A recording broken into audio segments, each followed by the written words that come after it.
paddle steamship Aladdin, built by Mr. Simmons of Little Falmouth, was partly launched at the end of November 1823, but got stuck on the beach, so she wasn't fully launched and floating until the 1st of December 1823 at 4:30 p.m.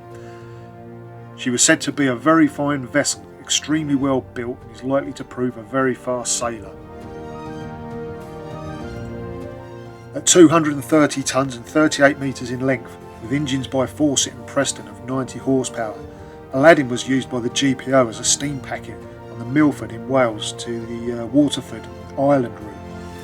It wasn't just packets, she also took passengers, and at the start of her career she carried the Earl of Clare and his servant amongst many others. In 1825, soon after taking up her role, at a time when steam was replacing sail, the Navy had been doing some experiments on engines fitted to similar ships by different houses. Aladdins were fitted by Fawcett and Preston of Liverpool, and the Navy were doing time trials on the Milford to Waterford route and taking notes on which ship performed the best. In 1836, Aladdin had a taste of what was to be her final fate when she caught fire. She was moored up this time though, and there was one guy aboard who spotted the fire and they managed to put it out. A year later, in 1837, the Navy took possession of Aladdin, along with a few others, and she became HMS Jasper. Over a decade later though, in July 1848, the government decided to abolish the Milford to Waterford route, much to the annoyance of those that were using it. Jasper was the last to leave and sailed for Woolwich in November of that year. She seems to have been used as a tug and general dog's body for a while. In February 1854, Jasper had been moved to Plymouth, and we know she'd been moved there because she took 4,000 hammocks to Liverpool for a troop ship, leaving that port for the Mediterranean. She returned to Plymouth with 3,000 of these hammocks because they only wanted 1,000 of them, but she was seems to be then stationed at Plymouth. It's later in April 1854, whilst still stationed at Plymouth, that she was fitted out for a new role as a gunboat. And she was only waiting on a pivot gun to be delivered from Woolwich, and this was to be a 32-pound cannon weighing 56 hundredweight. Now Jasper had been commissioned this month, meaning that she was getting her new commander, which was Lieutenant Charles G. Crawley. Now he seemed to be up for a fight, as he had flyers posted around Plymouth inviting seamen to join his ship, and as an inducement had written, "Come my lads and join the Jasper, Charlie'll nab 'em all the faster." Now all this to and fro and moving hammocks and getting the boat ready and stuff was all preparations for the Baltic War of 1854, which was a conflict that took place during the Crimean War. Jasper was a small part of the Baltic fleet commanded by Vice Admiral Charles Napier. The Jasper wasn't going to make it to the Baltic though. She left Plymouth on the Saturday 13th of May with 25 men and 7 officers. When about 12 miles off Beachy Head, a fire was discovered between the boiler and the magazine. All efforts to extinguish the fire were in vain, and the crew abandoned ship into their 3 small boats. The crew were then taken on board by a passing steamer, the Vanguard, and then put back in their boats to row ashore at Brighton. The full details are on my blog, the link's in the description, along with the inquiry that followed that cleared Lieutenant Crawley and all of the crew of any wrongdoing. Lieutenant Crawley and his crew were then assigned another ship, the Zephyr, and sailed for the Baltic shortly afterwards.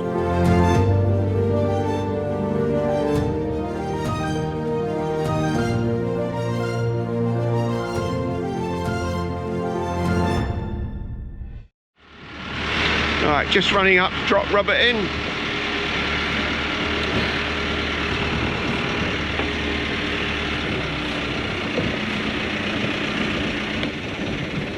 Out of gear. Okay. Right. Let's get it on the sounder.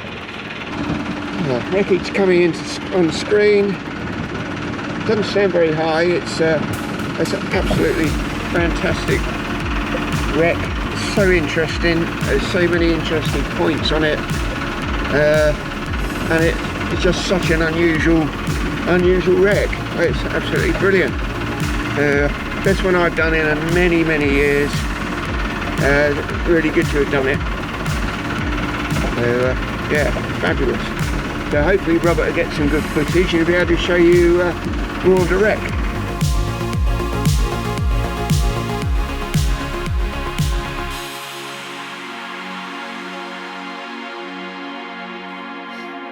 Robert's now on the wreck and we're starting a tour on the starboard engine.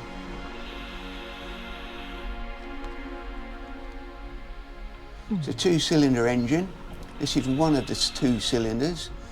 The port engine is just to the right. They're side by side, and they would have driven the prop shaft together, and that would obviously then gone out to the paddle wheels on either side of the gunnels. We've got some brass work and levers there. There's all sorts of stuff down there. It's very distracting. See a little bit of lattice work here on the bottom left of the screen, and that was one of the mounts for the engine. There's 3 of them, one either side and one centrally of the engines, and this would have kept them away from the timber hull, so as not to catch fire. And there's sort of box arrangements on the back of this cylinder. I don't know what that's all about. And just coming into view is the other lattice work of the engine mount for the centre, and then the port engine. And then the lattice work again is just laying on the side of the port engine there, just as we go over the top of it.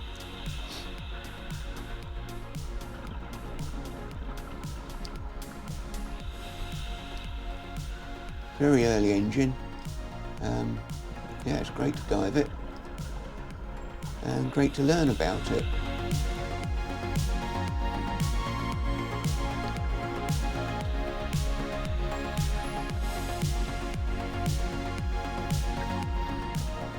And then we're back at the starboard engine. The gaping hole there is where it would have been fed with steam from the single boiler. And then the steam obviously in there would be pumped into there, and then driving the prop shaft to drive the paddle wheels.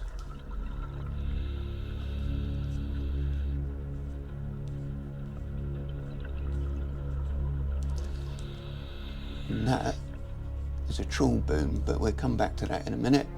And then there's a central lattice work for the engine mount again, between the 2 engines.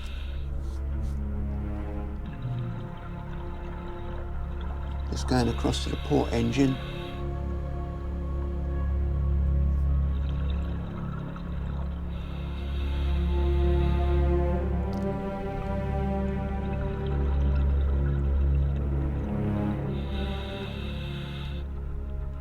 And that is the engine mount laying on the port engine. So we're just going slightly to stern. And then swinging round to the port side. This is port side in line with the engine. And these are very interesting.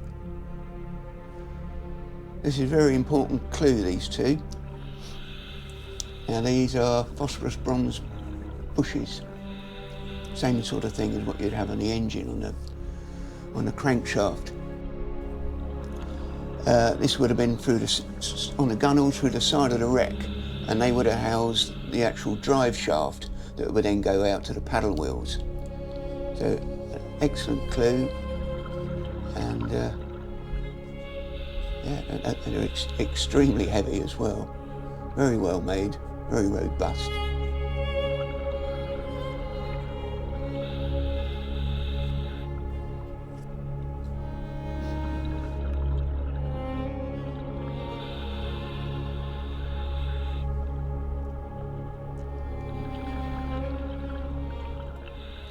Probably made of phosphorus bronze. This is the port side of the boiler. Just moving forwards.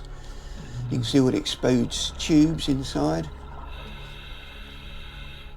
It seems to have lost its housing. I don't know whether it's from the explosion or just worn away over time. The fish enjoying the refuge of the tubes. Now Rob's swinging round now to go up to the bows. This is the furthermost point where there's anything. But we really don't know what this is. I thought it might have been a battering ram or something, but who knows. And that's made of ironwork of some sort. And now we're going back down the starboard side of the boiler towards the engines. And this is where you see the trawl boom come into view. They cause all sorts of damage to wrecks, and obviously they lose their equipment, so they're not very pleased about that either.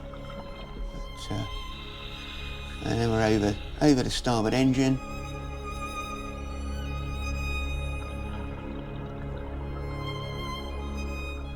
And heading towards the stern.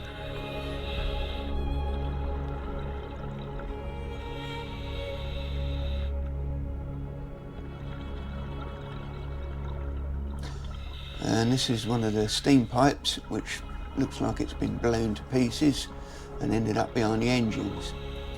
Just coming into view. We're wondering whether this is like a swivel gun mount of some sort. It's got a hole in the middle. Not really sure. It is on the stern part of the wreck.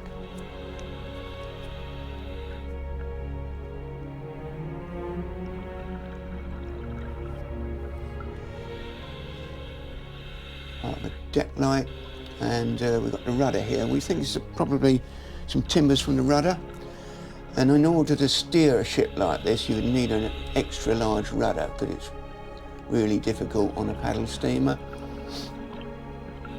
Both engines are driving and both paddles are driving at the same time. And again, part of that rudder.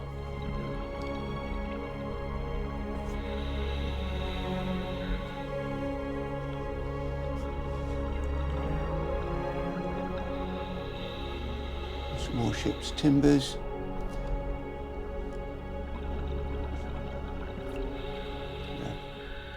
Lead scupper and more brass works.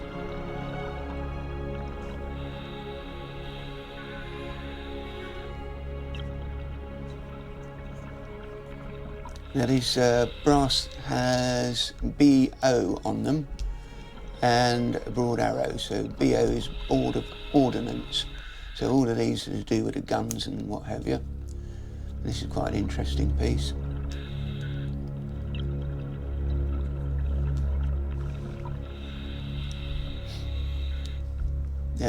We found another piece elongated that would have gone down in the hull with the same top on this. Now that's another Board of Ordnance to do with the guns and mounting, etc.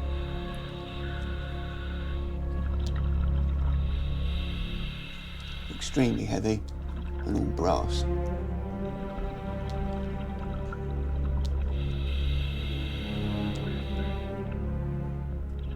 And a bottle, that's Powell & Co. from Bristol.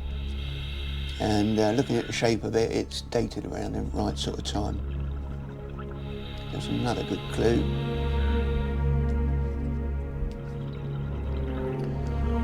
No, this is quite something. This is the muzzle loading cannon. The ball's on top for an 18-pounder.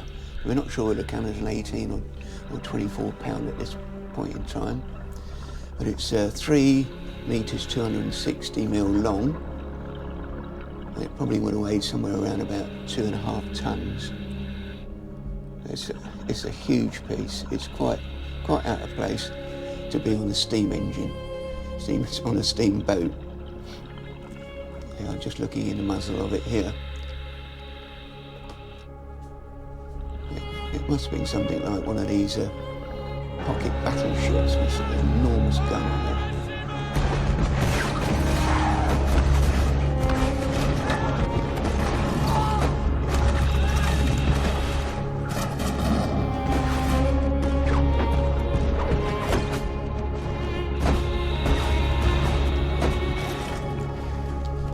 Well, heading back to the cannonballs, measured one of them. It's about 5¼ round, 135mm across. So there's possibly 18 pounders. There's a few of those kicking about down there. Didn't find a brass monkey though, so I was quite disappointed about that.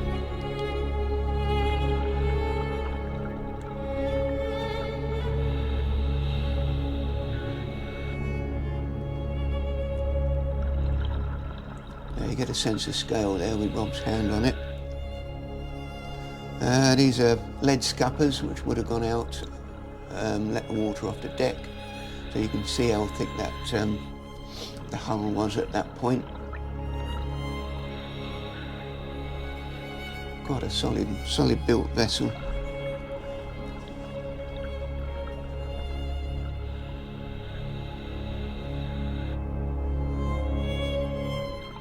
And we're sort of off the wreck slightly on the port side still at the moment.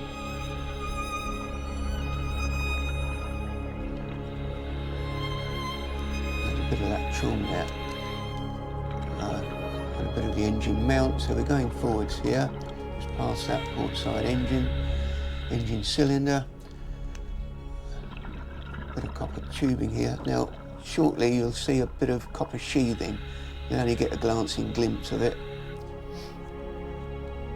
And that's the boiler again, the tubing, and then you'll see the sheathing shortly, just there. And that would have been nailed all over the underside of the hull to stop all the barnacles and stuff growing. Yeah, making our way back over the top of the boiler.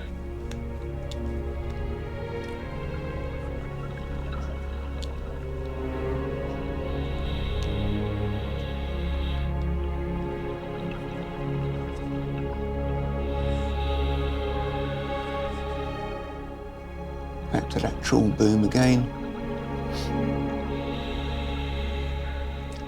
Central lattice work for the 2 cylinders.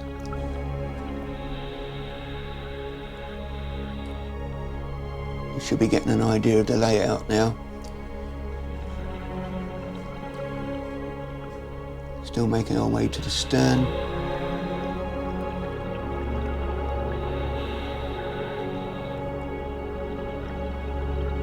A big piece of timber which we think possibly from the rudder. And various other pieces of brass. It's extremely distracting when you're trying to put things together and there's all this brass laying around. You can clearly see the semicircular shape on that one. And there's all this decking just underneath the sand here. There's a lot more ship under there than what you think.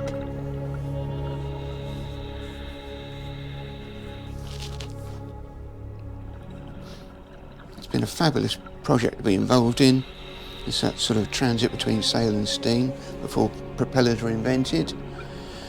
No, it's been brilliant, and discover the name of it is even better. Such a historic ship. Yeah, it's been brilliant. I hope you've enjoyed the tour.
Well, how did that dive go then, Robert?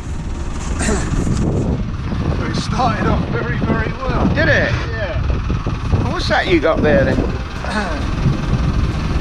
Ring a ding ding. No. Alright. Very nice. That looks old. Yeah, you've 1844 it's got stamps on it. We don't know whether that's anything to do with the ship, but we think it is, or whether it's cast into the bell. Wow. Time the bell was made, we're not 100% Yeah. sure yet. It's going to take some cleaning. Lovely broad arrow on it there. See that? Yeah, lovely. Yeah, that's going to get a little bit of cleaning, see if there's anything else written on it, but nothing's jumping out, just got that date 1844. As Magnum's just said, it could just be to do with the casting of the bell. But whether there's anything written around these outside bits yet, we're yet to see. Good. But yeah, it's a nice thing, isn't it? Yeah, it's lucky it wasn't too big. It's all right for a buoyant lift, wasn't it? Yeah. Yeah, it's a good job we were together, right? It stayed down there, wouldn't it? It would, yeah. We managed to get it together, didn't we? Yeah. Well, we had a handle each there, didn't we? Lovely. Yeah, can you see the date there? Yeah, I just zoom in on that. Yeah, very nice. Very nice.